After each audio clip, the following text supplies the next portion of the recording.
todo en el caso de México, con este modelo que tenía de economía mixta, que apuntaba a quitar las trabas que la legislación local le podía poner en un momento dado a la inversión internacional. Entonces, algo que la legislación local le estaba vetando a la legislación internacional era el acceso a la tierra, precisamente por esta legislación del artículo 27. Entonces, cuando empiezan estas negociaciones, los grandes intereses transnacionales que están detrás del Tratado de Libre Comercio le dice al gobierno de México que les interesa tener libre acceso a la tierra y sus recursos, ¿no? Y que eso no se va a dar y por lo tanto no se va a firmar el tratado si previamente no se libera la tierra y sus recursos. Entonces, unilateralmente, y digo unilateralmente tanto frente a Estados Unidos, pero también del gobierno frente al pueblo, el gobierno de Carlos Salinas decide hacer una contrarreforma al artículo 27 para suprimir estas limitaciones que ponía la Constitución al derecho de propiedad privada, limitaciones que era una propiedad, una protección a la propiedad campesina. Entonces, Carlos Salinas pues impone, a través de un Congreso que controlaba, y con la alianza del PAN, la contrarreforma al artículo 27, volviendo prácticamente nulas estas protecciones. Aquí nada más señalo como nota al pie de página, por si a alguien le interesa ver ese asunto. Si alguien ve la Constitución, a lo mejor me dice, oye, pero no es cierto lo que estás diciendo, porque aquí todavía dice que el ejido es inembargable, es intransferible, es inenajenable. Y lo que pasa es que ahí hay que conocer las mañas del gobierno de México, ¿verdad? Tiene tanto peso histórico en la conciencia mexicana esa legislación, que quitarla de golpe era algo que no se iba a permitir, ¿no? Entonces lo que se hace es vaciarla de contenido, ¿no? Que queden las letras, pero que en lo operativo ya no se dé esa protección, sino que quede liberada la tierra. O decimos en otro dicho mexicano, ¿verdad? Matarle los filos, ¿no?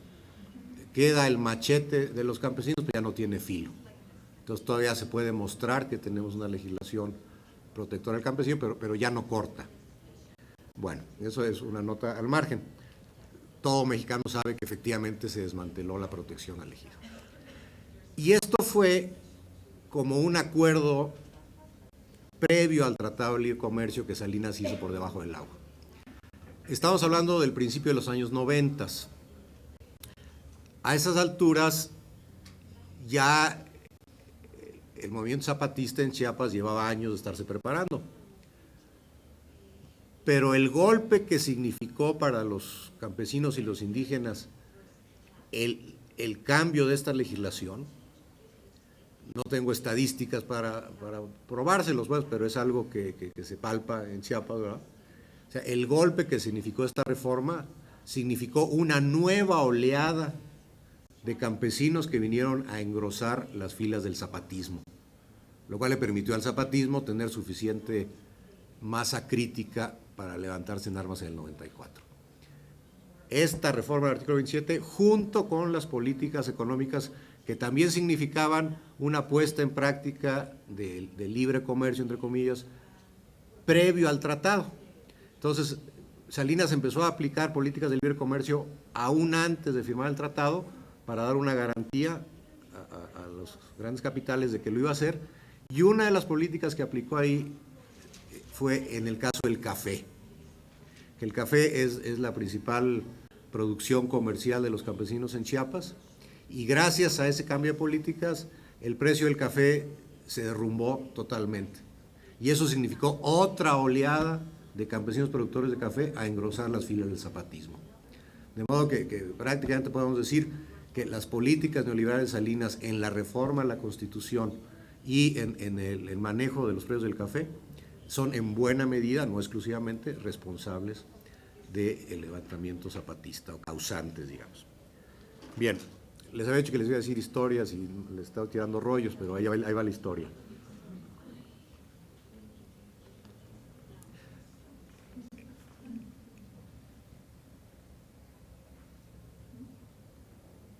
La primera, hace un poco una anécdota personal. Digo que yo estuve en la vida académica más o menos hasta esos años. Daba clases en una universidad privada que tenía su escuela de economía. No voy a repetir el nombre, ya Miguel lo dijo.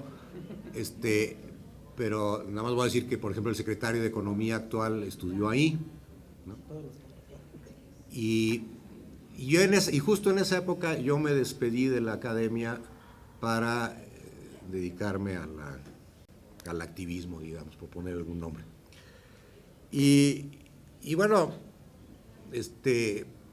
pensé que por lo menos debería despedirme de mis colegas, maestros de economía, y me fui a despedir de un destacado maestro de economía, y maestro incluso de varios que han sido secretarios de Estado. Ahí sí me voy a reservar su nombre. Y le dije que iba a dejar la academia y que me iba a ir a trabajar a campesinos al estado de Tabasco. Y entonces él me dijo, es un estado muy interesante, con grandes posibilidades para el desarrollo. Hay capitales muy fuertes ahí en Tabasco que pueden promover el desarrollo. Y yo lo escuchaba educadamente, no había ido a discutir, pues nada más había ido a despedirme. Y me dice, está por ejemplo, y me dio un nombre, que era uno de los empresarios modelos del sexenio, y que unos años después resultó que estaba vinculado al lavado de narcodólares, ¿no?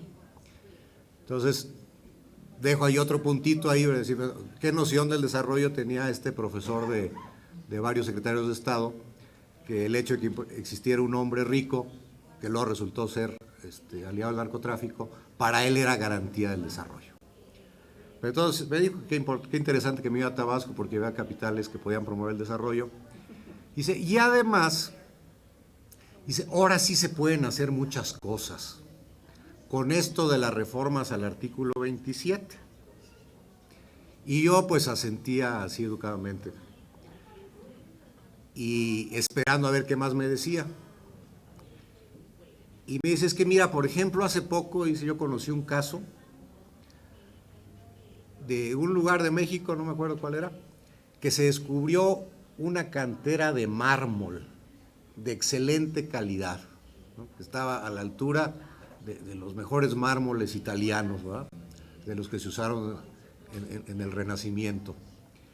Y entonces ya había un grupo de empresarios interesado en invertir ahí.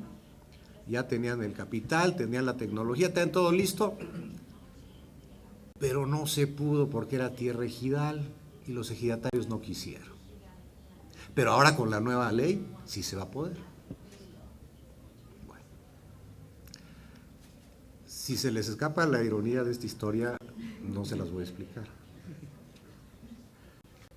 Esa es la primera anécdota. La segunda anécdota es de esa misma época, ya no es personal. Después del levantamiento de 1994, empezó el diálogo, luego el diálogo se interrumpió, luego el gobierno traicionó de hecho a la dirección zapatista porque hablando de diálogo, los citó al diálogo y en vez de diálogo les mandó al ejército y a la policía. A principios del 95, pero después por toda la movilización que hubo se volvió a restablecer el diálogo. Y entonces,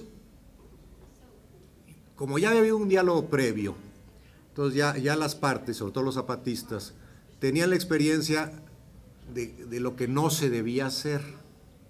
Entre otras, que había pasado en el diálogo previo, era el discutir de todo en una reunión.